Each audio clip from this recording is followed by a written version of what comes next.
नमस्कार, news 8 India में आपका स्वागत है। सत्ता से लेकर समाज तक, सांसद से लेकर सड़क तक, खेल से लेकर खेत तक, अपराध से लेकर अराजकता तक, खबरों को देखने के लिए देखते रहिए न्यूज 8 इंडिया। इंग्लैंड में हुई खो खो चैंपियनशिप के नाम पर हुए भ्रष्टाचार की जांच एवं खेल मंत्रालय को प्रस्तुत किए गए बयान बिल की जांच कराई जाए। बता दें कि खो खो लीग में होने वाले आय और व्यय की जांच कराई जाए और लीग के नाम पर हो रहे भ्रष्टाचार को समाप्त कराया जाए, क्योंकि लगातार जिस तरह से खो खो फेडरेशन में हो रहे भ्रष्टाचार पर तानाशाही के खिलाफ जांच होना बहुत ज़रूरी है।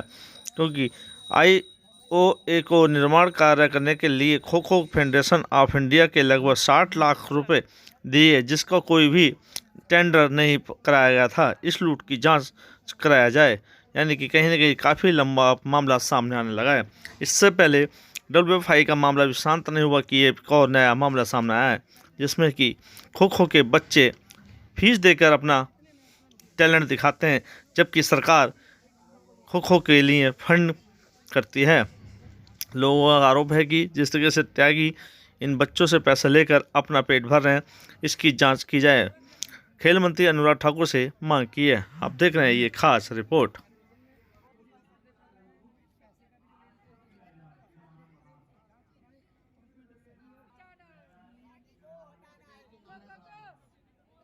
डैडी को हटाना है, को बचाना है, डैडी को हटाना है, को बचाना है, डैडी को हटाना है। बंद करो, बंद करो, भ्रष्टाचार बंद करो, बंद करो, बंद करो, भ्रष्टाचार बंद करो। खेलते वहाँ पर नारेबाजी कर रहे कि खो खो बचाओ और त्यागी जी को हटाओ, त्यागी जी की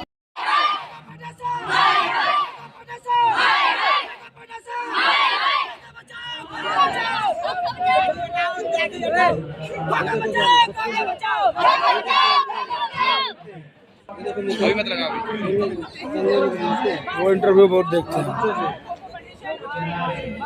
हमारे बंदे बोल रहे हैं यही काम है। हो गया। दिल्ली जनता मतलब प्रदर्शन कर रहे हैं, क्या आप लोग की मांगे हैं जो खो खो को लेकर आप लोग मांग कर रहे हैं? मैं Suresh Sharma, former general secretary kho kho federation of India. मेरी और मेरे प्लेयरों की ये डिमांड है कि ये जो खो खो फेडरेशन की तानाशाही और भ्रष्टाचार है, इसको ख़त्म करने के लिए प्रेसिडेंट सुधांशु मित्तल को इमीडिएट हटाए और महेंद्र सिंह त्यागी, जो कि स्पोर्ट्स कोड के वायलेशन है, 8 अप्रैल को 70 साल का हो चुका पर अभी भी कंटिन्यू चल रहा है, तो ये उसकी तानाशाही है। क्योंकि कोई भी एफिलेटेड यूनिट बोलता नहीं है, जो बोलेगा उसको बाहर कर देगा। यूपी के खिलाफ पैरेलल बना दी एसोसिएशन, कोर्ट के ऑर्डर होने के बाद भी हाई कोर्ट में सुधांशु मित्तल अपील में जा रहा है कि यूपी को बाहर कर दिया जाए। हरियाणा में पैरेलल एसोसिएशन बना दी, ऐसे दिल्ली में पैरेलल बना दी। खो खो एसोसिएशन ऑफ दिल्ली बना के सुधांशु मित्तल खुद दिल्ली से बैठ गया, क्योंकि इनके पास कुछ बैठने को नहीं था कहीं से भी। डिस्ट्रिक्ट सेक्रेटरी पहले राजस्थान से बैठा, फिर दिल्ली से बैठा, तो ये इनका काम है। दूसरा, इनकी करप्शन ये है कि बच्चों को मिसगाइड करके इंग्लैंड टूर लेके गए, जो एक पार्क में खेल के आ गए, जिसको इन्होंने सरकार को एक प्रपोजल जो दिया उसमें इंटरनेशनल टूर्नामेंट दिखाया। सरकार से लगभग 60 लाख रुपया लिया, उसमें खाने के, बिजली, जो भी खाने के लॉजिक बोर्डिंग बिल दिए। हमने उनसे पूछा कि भाई ये बिल जो है, हमारे तो एग्रीमेंट था कि इंग्लैंड में जब जाएंगे तो खाना रहना सब फ्री देंगे। वो एक मैसेज में उन्होंने लिखा भी कि हम, उन्होंने थैंक्स, उन्होंने हमें लॉजिंग बोर्डिंग अच्छा प्रोवाइड कराया। तो उसके अंदर अगर आपने पेमेंट किया है लगभग 15 लाख के 13 लाख के करीब थी, तो वो RTGS किया है, डॉलर कन्वर्ट किए हैं, कैसे किया था उसका कोई जवाब ना दे सके। हमने साई से भी इसकी RTI मांगी, उसका कोई जवाब नहीं दे सके। एक इन्होंने कैंप लगाया इंडिया का मानव रचना यूनिवर्सिटी के अंदर सर, वहाँ पर जो कैंप लगाया, बच्चों को जो डाइट मिलती थी, कहीं वो उसकी वीडियो ना बना ले। हॉस्टल के अंदर बच्चों को ठहराया गया था, तो उनके कोच मैनेजर को इंस्ट्रक्शन दी सारे बच्चों के मोबाइल जमा कर लिए जाए। तो आप बताइए कि बच्चों के मोबाइल क्यों जमा करा जाए? इसका मतलब कहीं ना कहीं तो कोई चोरी या घपला है। दूसरी बात, वहाँ पर इन्होंने एक लीग टूर्नामेंट दिखाया जिसमें पूरा डूम बना, जिसके करोड़ों के बिल सरकार में जमा हुए, सरकार से उसका पैसा मिला था ग्रांट का, ACTC का प्रोजेक्ट था वो। और वो टेंट भी सुधांशु मित्तल जी ने दिल्ली टेंट हाउस जो उनका अपना है, उसका टेंट लगाया। तो एक हाथ दे एक हाथ ले, अपने ही टेंट का बिल अपने ही अकाउंट में आ गया पैसा। तो ये कैसे हो सकता है? कहीं ना कहीं तो इनका इंटरेस्ट था। इसी तरह और भी इनके घपले हैं। लगभग 60 लाख रुपए इन्होंने kho kho federation of India का अपने को IOA का प्रेसिडेंट बनाने के चक्कर में, वहाँ का कॉन्फ्रेंस हॉल बनाने के लिए 60 लाख रुपए फेडरेशन का दे दिया। किसी AGM में पास नहीं है, किस अकाउंट से पैसा वो ट्रांसफर हो आज तक पता ही नहीं है। खो खो के एक अकाउंट के पैरेलल एक अकाउंट चल रहा है जिसमें लीग का पैसा आया, वो पैसा कहाँ है किस अकाउंट में, बैलेंस शीट कहाँ है, वो आज तक किसी को नहीं पता, ना किसी इनकी वेबसाइट पर है। जबकि sports authority ministry of youth ये कहती है कि आप पर स्पोर्ट्स कोड लागू होता है और आपको ट्रांसपेरेंसी करने के लिए इसके सारे अकाउंट, सारी डिटेल वेबसाइट पर होनी चाहिए, होती नहीं है। एजीएम करते हैं, मीटिंग करते हैं, एग्जीक्यूटिव मीटिंग करते हैं, किसी को उसका एजेंडा ही नहीं देते। अभी 13 तारीख को मीटिंग कर रहे हैं जिसमें यूपी को और गुजरात को बाहर करना चाह रहे हैं, उसका एजेंडा आज तक सर्कुलेट नहीं हुआ। बैलेंस शीट है, उसका बैलेंस शीट आज तक सर्कुलेट नहीं हुई। तो ये कैसे लीगल है? सब इलीगल है। जो उनको सूट करता है, जो त्यागी जी का है वही सही, जो प्रॉब्लम देखते हैं नया कॉन्स्टिट्यूशन अमेंडमेंट कर देते हैं। आज तक कॉन्स्टिट्यूशन अमेंडमेंट हुआ, उसकी कॉपी सर्कुलेट ही नहीं हुई। अगर है तो प्रूफ दें कि मेल के थ्रू मेंबर्स को दी या पोस्ट के थ्रू दी, कैसे दी? अपने आप पास कर देते हैं और अपना 70 साल का पास कर लिया कि मैं 70 साल से पहले चुन के आऊँगा रहूँगा, बाकी जो 70 साल से पहले के वो सब बाहर होंगे।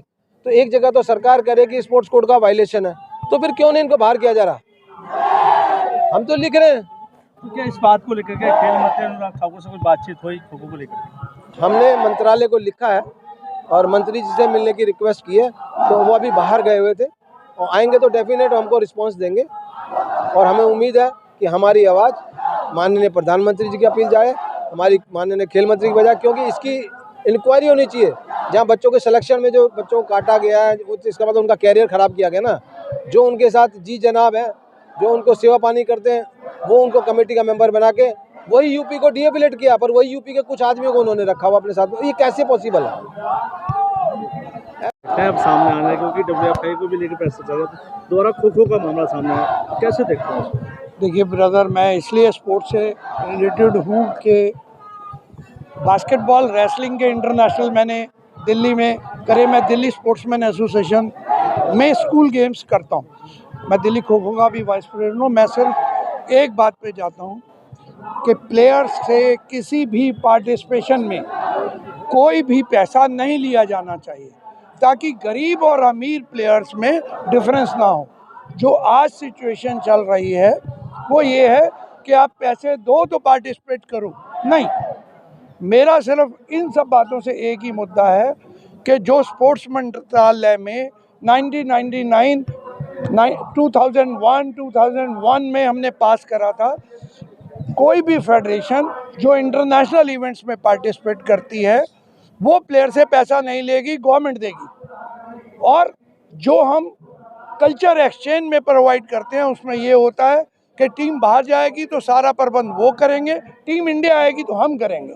तो यहाँ पर हालात ये हैं कि खिलाड़ी है वो टीम में नहीं है, और इसी कारण जो अलग अलग एसोसिएशन है उनको पैरेलल एसोसिएशन बना के जो खेल खेला जा रहा है उस पर सरकार को डायरेक्टली ध्यान देना चाहिए कि क्या वजह है।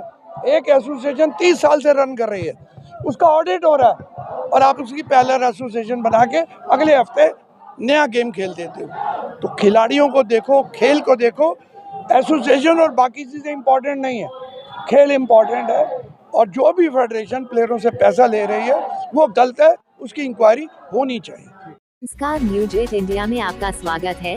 सत्ता से लेकर समाज तक, सांसद से लेकर सड़क तक, खेल से लेकर खेत तक, अपराध से लेकर अराजकता तक, खबरों को देखने के लिए देखते रहिए न्यूज 8 इंडिया।